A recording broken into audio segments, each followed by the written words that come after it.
Amigas y amigos, señoras y señores, desde Potosí para Bolivia y el mundo, volvemos a presentar Facetas en el canal de YouTube de Iván Marcel Durán Fernández, porque estamos donde otros no están. Esta es una presentación para Sifedi Wiña y consultoría contable aquí en Potosí, Bolivia, con oficinas en calle Quijarro 107, esquina Modesto Miste, y también para el Instituto Técnico Superior San Martín, que le ofrece las nuevas carreras, perito en banca, 4 semestres a nivel técnico medio y administración de empresas, 3 años a nivel técnico superior. Gracias a nuestros auspiciadores. En la presente oportunidad, señoras y señores, comenzamos una entrevista vía Zoom desde la ciudad de Oruro, Bolivia, y está con nosotros el director de la revista Historias de Oruro, licenciado Fabricio Cazorla Murillo, a quien le doy una cordial bienvenida a Facetas en el canal de YouTube. Adelante, Fabricio. Muy buenas tardes, doctor. Muchas gracias por la invitación a través del programa Facetas y desde la ciudad de Potosí, desde la Villa Imperial. Muy complacido, muy honrado de haber considerado a mi persona para poder establecer este contacto y sobre todo estar presto a esta entrevista, de la cual me siento sumamente agradecido. Bueno, Fabricio, los agradecidos somos nosotros y había siempre en mi persona algo pendiente, aunque tuve que dejar el encargo. Si no me equivoco, me corriges, a Juan Bautista Pesi. ¿Estoy bien? Es el señor que Juan estaba Bautista ahí Pech. en la feria del desempolvado hace casi 2 a 3 meses. Me sorprendí gratamente en un paseo dominical de fin de semana con la familia cuando pude observar estas revistas, Historias de Oruro. Aquí tengo la número 1 de noviembre del 2020. Tengo Historias de Oruro, edición de abril, la número 15. Pude comprar 8 ejemplares. Fíjense, realmente soy muy fanático de la lectura de este tipo de literatura y la verdad me sorprendió mucho. ¿Qué puedes decirnos al respecto? Tengo 8 ejemplares y espero adquirirlos más. Tú estás prácticamente como director de la revista Historias de Oruro. ¿Qué puedes decirnos al respecto? ¿Cómo se inició este trabajo que es muy importante para la cultura de los bolivianos? Bueno, muchas gracias, doctor. En realidad, bueno, el nombre que usted mencionaba, el que le estuvo en la feria es don Antonio Montaño, que me acompaña ya 12 años en la Feria del Desempolvado, que es una feria donde se expone antigüedades, se expone periódicos, se expone piezas de numismática, se exponen radios antiguas, vitrolas, fotografías, en fin. La idea es establecer un contacto con la gente a través de estos artículos del tiempo, del pasado, y que permitan también recuperar otros artículos que tienen en sus casas las familias y que permiten enriquecer este acervo de la feria como también de la revista. Este mencionaba a don Juan Bautista Peixi, quien fue el gestor, el iniciador, era un hermano del Santuario del Socavón, y él fue el de la idea de llevar adelante una feria, así, del desempolvado. Él ya no está acá en Bolivia desde hace unos 8 años, por lo menos, y dejó el legado, ¿no? Entonces nosotros continuamos con la feria y también a partir de esta feria del desempolvado surgió la revista, que nació como una adhesión al bicentenario de la, no diríamos en este caso, de una gesta, de un movimiento insurreccional que fue el 6 de octubre de 1810 y que aquí en Oruro, aparte del 10 de febrero, también se conmemora el 6 de octubre. De tal manera que para esa oportunidad nosotros, entonces yo estaba de docente en la Universidad Técnica de Oruro, propiciamos llevar adelante un número conmemorativo a esta fecha histórica, porque todas las ciudades, entiendo Potosí, varias de nuestro país, se sumaron a este comité bicentenario y se llevaron adelante varios actos. Entonces yo dije, ¿por qué no generar un documento como adhesión al 6 de octubre de esta fecha de bicentenario? Y de esa manera surgió el número 1, que no tenía número específicamente esa edición, y a partir de eso es que la revista, Dios mediante, ya lleva su número 44 y aparte unos 3 números especiales que ya publicamos en homenaje. Por ejemplo, esa que usted muestra, doctor, tiene que ver con la Guerra del Chaco, la edición número 1. De tal Exacto. manera que esperamos que podamos publicar los números siguientes de esta historia. Y bueno, la revista se ha inspirado también en ciertos antecedentes que vale la pena destacarlos. Don Gastón Di, que fue además es un personaje de la cultura nacional y entiendo también de Potosí, Ha publicado pues el Potosí de ayer y hoy, ¿no? Que nació en los años 70. Después hizo La Paz de ayer y hoy, y de Sucre de ayer y hoy. Y entiendo que ha publicado recientemente unos libros también sobre Bolivia de ayer y hoy. Entonces, ha servido de inspiración ese trabajo, como también hay otras revistas como las de Buenos Aires, Todo es Historia o Historias de la Ciudad, que me sirvieron también como antecedente para poder llevar adelante la revista que nosotros hacemos. Además de que la biblioteca acá de don José Murillo Bacarreza, quien fue personaje en Oruro, nos ha legado este material al cual hemos ido enriqueciendo, nutriéndolo. Y bueno, de esa parte nosotros tenemos ya la revista con esa cantidad de ediciones. Y bueno, si Dios lo permite y así también la gente a las que ha estado siguiendo la revista, podamos continuar todavía con mayores ediciones para contarles historia de nuestro Oruro, pero también del país, de nuestra patria. Hemos hecho un homenaje a La Paz, el número 17, una edición especial, y esperamos algún momento tal vez trabajar una edición de Potosí que nos encantaría mucho, siendo una ciudad hermana como la nuestra, ¿no? ¿Cuál ha sido el grado de recepción de esta maravillosa e interesante revista titulada Historias, en todo caso, de Oruro? Teniendo en cuenta que en el momento las redes sociales, la tecnología, prácticamente, y esto a veces me lamenta decir, pero un poco que ha dejado a un lado, no totalmente, el hábito de la lectura, porque pienso yo, agradezco a la tecnología, a las redes sociales, porque nos permite llegar más rápidamente a todo el mundo, pero a veces nos descuida, porque no es lo mismo leer algo en el YouTube, en el Facebook, etcétera, que leer una revista, que leer un libro. ¿Cuál ha sido esa recepción y qué opinas de esto al respecto? Sí, en realidad, doctor, el tema de la revista es un mini medio, un medio, como le puedan llamar, intermedio entre el libro y quizás otros documentos más efímeros, podríamos decir un folleto, un volante, en fin. La revista tiene esa particularidad de matizar los contenidos o combinarlos, pero de manera mucho más didáctica, sí, porque hace uso de la fotografía, hace uso de trabajos que no sean muy extensos, muy largos. Entonces, eso nos ha permitido llegar al público, ¿no? Que no es fácil porque hay que siempre estar en permanente desafío de llegar a la gente con textos que puedan ser atractivos, dependiendo del contenido, las historias. Y para ello hemos incorporado leyendas, hemos incorporado anécdotas, hemos incorporado las historias de los pueblos del departamento, ¿no? Hemos trabajado con el tema de Sora, Chayapata, hemos estado con Andamarca, Paria, Chayacoyo. Bueno, nos falta todavía varios, ¿no? Pero además de ello, hemos incorporado las historietas, ¿no? Que son un trabajo que desarrolló ya hace unos años don Ángel Copa, que es el artista, que lo recuperamos de hace mucho tiempo porque él trabajó en una etapa donde el ámbito de la caricatura, el género de la caricatura era muy fuerte, ¿no? Estamos hablando de los años 60, pero además él se especializó en las historietas y lo recuperamos de él porque él había trabajado en Cascabel, aquí tenía también la revista Mosquito. Entonces, con todo ese bagaje, entonces lo incorporamos al trabajo y él nos permitió recrear las leyendas en historieta, como la leyenda de la Cruz Verde y la Carroza de Fuego, la leyenda de los mitos de Wari y los Urus, donde aparecen las plagas, el lagarto, la víbora, en fin. Y bueno, así de manera permanente ha ido nutriendo la revista con estas historietas y de esa forma estamos tratando de llegar al público infantil, al público joven y también llegar a los mayores, ¿no? Entonces, la revista como que quiere llegar a varios públicos a la vez. Incluso hemos incorporado códigos QR para ver los videos de algunas fotografías o algún artículo donde tengan videos, películas antiguas.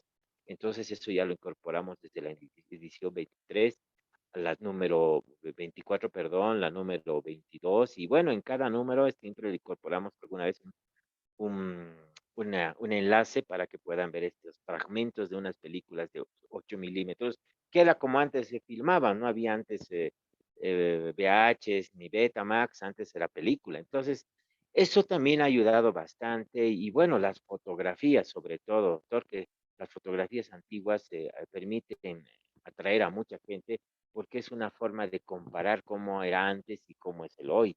Y de esa forma creo que esas fotografías han ayudado mucho también para que la revista haya tenido también su alcance y su aceptación.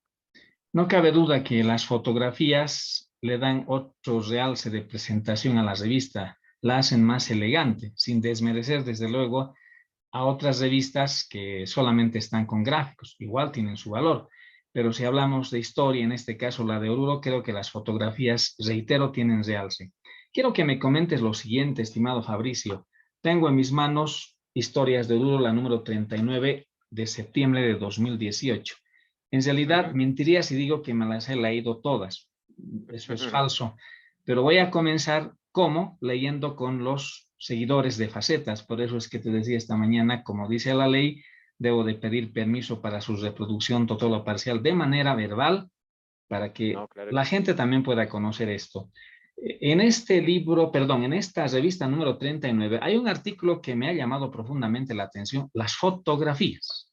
Aquí dice Ujú. Oruro e Iquique, 60 años que reclaman integración. Así es. Me fascinan, soy un poco coleccionista de los autos a escala, los pequeños. Y aquí me fascina ver esos vehículos antiguos. Ahí, por ejemplo, podemos ver una Master Chevrolet del 48, del 50, eso es uno. Ujú. Y otro, aquí hay una fila de vehículos que tú conoces Ah, perfectamente. Quiero que nos exacto. comentes, ¿fue difícil? ¿Cómo fue el trabajo para escribir este artículo que cabalmente dice Maurice Cazorla Murillo? Debe ser hermano tuyo. El hermano, sí, sí. Maurice Cazorla Murillo. Oruro e Iquique, 60 años que reclaman integración. ¿Puedes comentarnos al respecto? Primero, cómo lograron escribir este artículo, su investigación y sobre todo las fotografías, por favor. Claro, claro que sí. En realidad el trabajo tuvo un primer avance en La Patria, de aquí de la ciudad, el año 2003 aproximadamente, cuando se hizo en homenaje, entiendo yo, casi a los 50 años de la primera caravana, o a los 40 años, perdón, de la caravana Oruro Iquique, que fue una caravana donde permitió establecer lazos de integración entre dos ciudades hermanas, quizás algún momento incluso distanciados por todas las posiciones geopolíticas, políticas y que tienen los gobiernos, ¿no? Y eso ha hecho de que permitamos revelar de que tanto de Iquique como de Oruro han habido un contacto siempre permanente, ¿no? Antes incluso de la llegada de los españoles, esto era solo un territorio, entonces había una interrelación cultural, antropológica, en fin, comercial. Y obviamente esto también por las fronteras llamadas, esto ha permitido siempre debilitar algo que siempre estaba vigente. Entonces, la caravana, como tenía por propósito de establecer mayor desarrollo entre estos dos pueblos, ciudades hermanas, va rememorando todos esos hechos y cómo las caravanas de aquí salieron hasta Iquique ese año de 1958 en invierno, en época de invierno, y bueno, pues esa larga caravana donde no solamente se trasladó gente, sino se trasladó también cultura, se llevó la Diablada cuando se presentó ahí en Iquique, en el estadio, y que también eso ha influenciado para que la Diablada de la Tirana allá en Iquique, en el norte chileno, haya modificado incluso la forma de su careta del diablo, porque ha adoptado lo que vieron de los diablos de Oruro, de la Diablada, y de esa manera ellos han recibido esa influencia. Entonces, ha sido un interesante acontecimiento aquel, porque además de aquí llevaron frutas y luego también ellos vinieron aquí a Oruro y trajeron pescado y trajeron artículos mariscos, en fin. Entonces fue realmente un acontecimiento interesante y lo que nos hizo ver de toda esta elección es que hay que afianzar las relaciones para diplomáticas, como alguien diría, porque es la mejor forma de encontrarnos entre pueblos hermanos, quizás divididos por líneas fronterizas, pero quizás muy involucrados, muy hermanados desde este punto de vista, más allá de las manifestaciones un poco chauvinistas, ¿no? Entonces, estas fotografías, por ejemplo, corresponden a un álbum que fue tomado por Donato Ayma Cepita, que es un fotógrafo de aquí, de una población de Toledo, que está a unos 40 kilómetros de la ciudad. En realidad el pueblito es chiquito, pero ahí surgió un fotógrafo que captaba todos los eventos y acontecimientos de esa época, de los años 50, 60 y parte de los 70.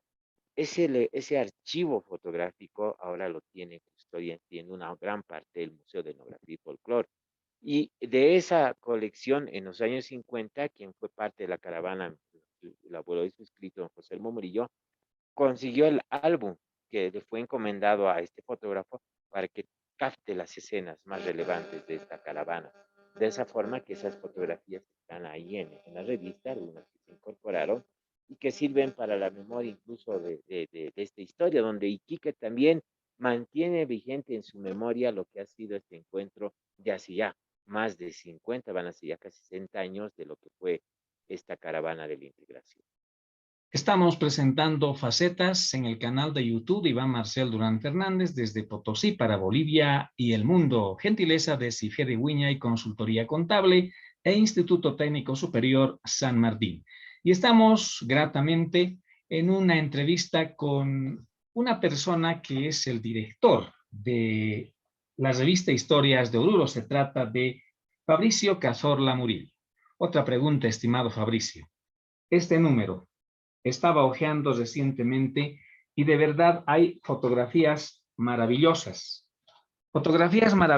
todas relacionadas a la guerra del Chaco. Inclusive hay algunas historias, fragmentos que se cuentan, por ejemplo, cuando es tomado prisionero un soldado paraguayo y es atendido por las monjitas o religiosas que estaban en el lugar.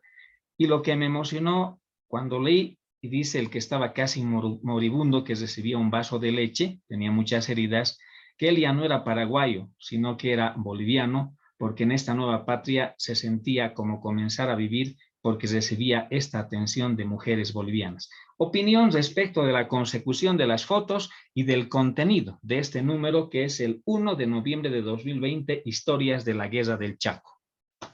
Así es, doctor. Este número surge por la gran acogida que tuvo una edición anterior, que era la edición 36 de Historias de Oruro, pero dedicada a la Guerra del Chaco. Era una edición verde, tapa verde, y esta se agotó por completo, ya no la tenemos disponible, de tal manera que esto motivó a publicar este número que estaba en sus manos, que es la número 1 de la Guerra del Chaco, con otros artículos, con otras reseñas.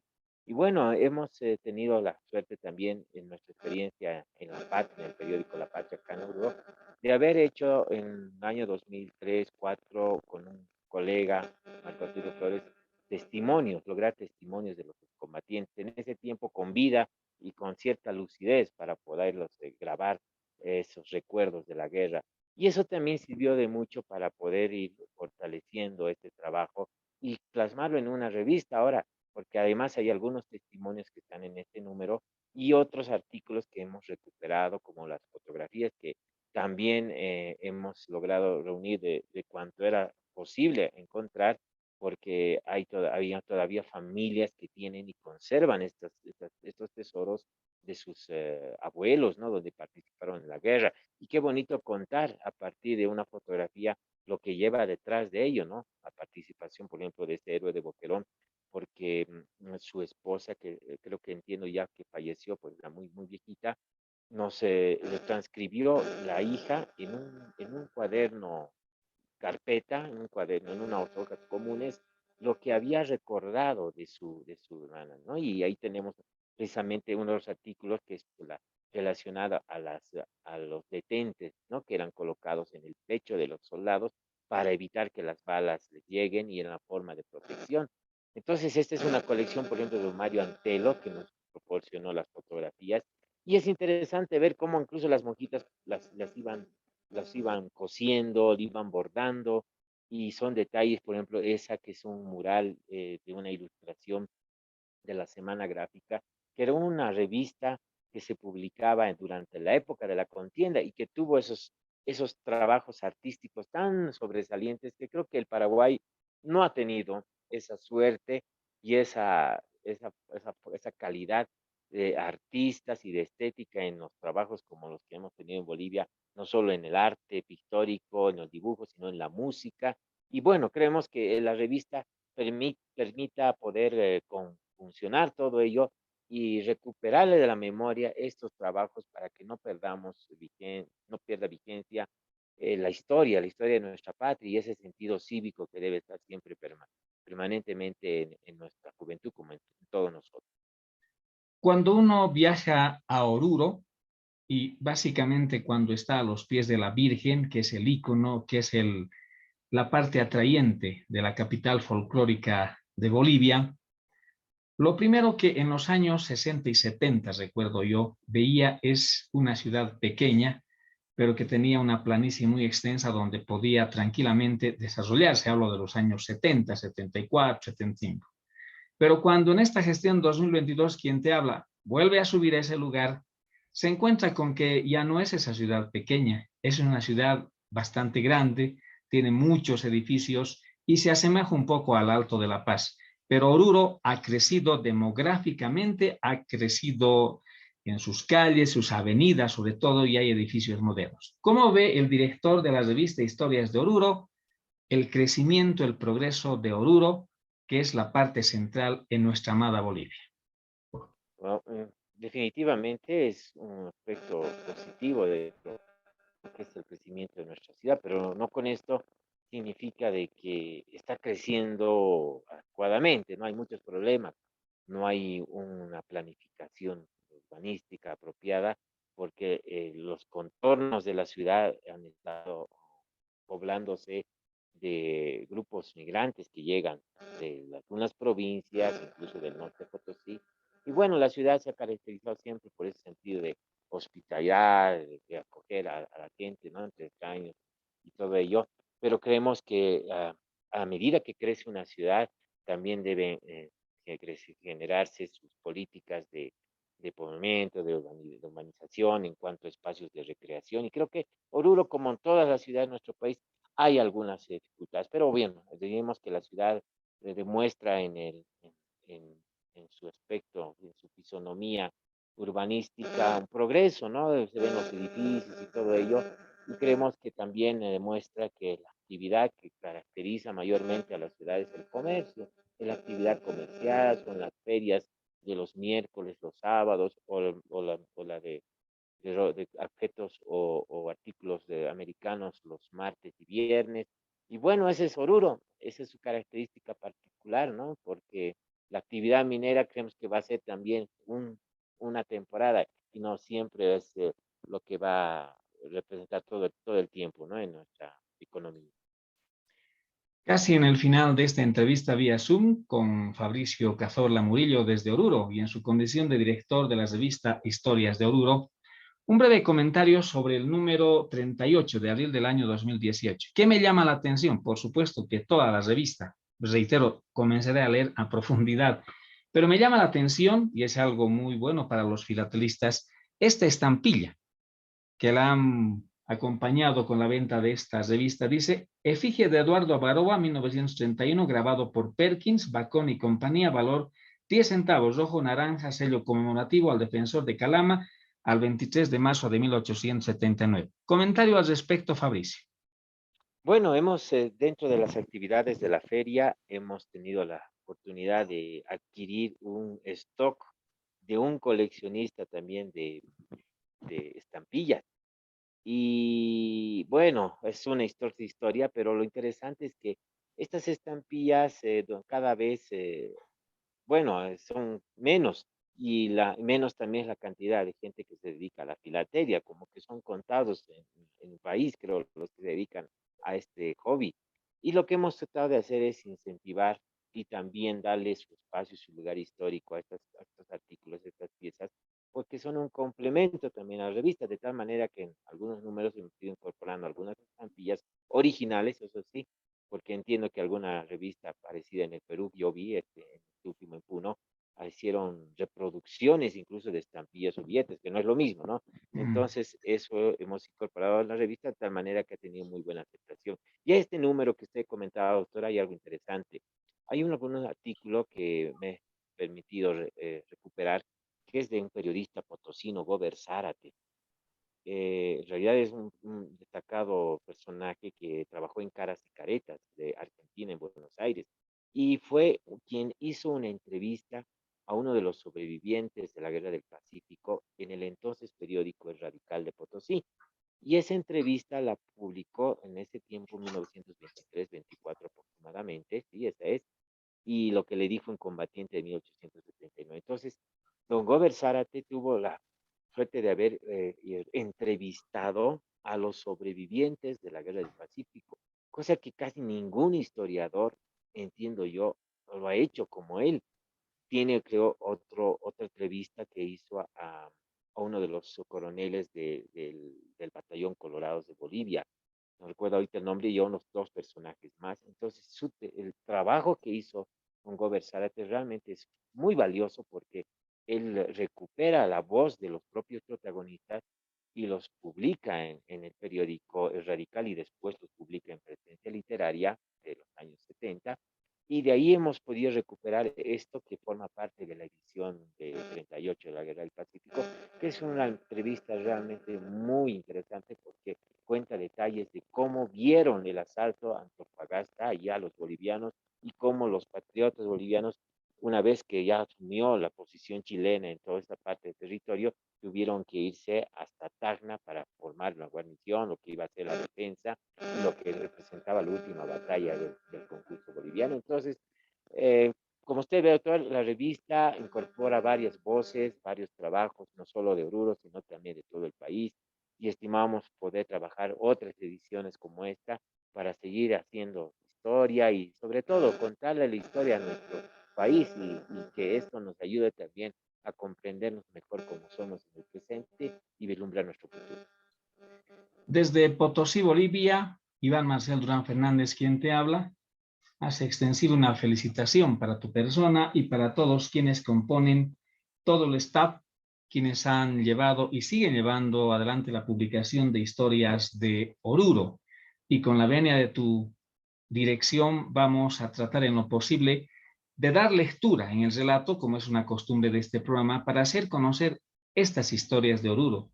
Lo que acabas de manifestar, que un excombatiente que seguro que ya no está con nosotros, haya contado por voz propia, haya relatado las experiencias vividas en la Guerra del Pacífico, en la Guerra del Chaco, etcétera, es realmente un testimonio invalorable.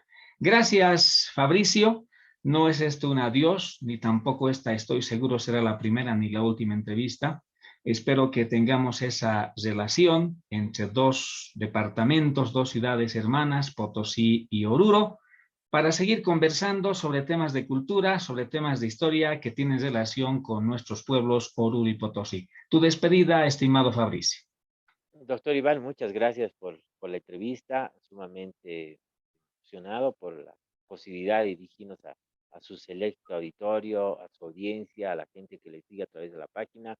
Es, Estoy plenamente, sobre todo, predispuesto a poder tener otras entrevistas más adelante, con todo gusto, y sobre todo anunciarle que en muy poco tiempo, al margen de lo que es Historias de Oruro, formamos parte acá de una unión numismática de Oruro, donde hemos estado editando una revista de numismática, ya en la número 4. Y esa edición esperamos presentarla también en la Casa de Moneda de Potosí, considerando que es pues uno de los mejores exponentes de la numismática mundial, y nos va a encantar mucho poder compartir esta edición en Potosí, como también con usted y toda la gente que siga esta historia tan interesante y valiosa y trascendental como es la numismática boliviana y potosina. Y bueno, que este es tampoco también el esfuerzo de esto de seguir publicando y seguir editando, doctor. Muchas gracias por este contacto. Hemos conversado con Fabricio, nuestro gran amigo, Fabricio Cazorla Murillo, director de la revista Historias de Oruro. Nosotros gratamente hemos adquirido estas revistas en la ciudad de Oruro y nos sentimos contentos. Muchas gracias, Fabricio. Volveremos muy pronto para seguir intercambiando cultura entre Oruro y Potosí. Hemos presentado Facetas en el canal de YouTube de Iván Marcel Durán Fernández, gentileza de CIFE de Viña y Consultoría Contable y de Instituto Técnico Superior San Martín. Gracias por su deferencia. Volveremos en cualquier momento. Permiso.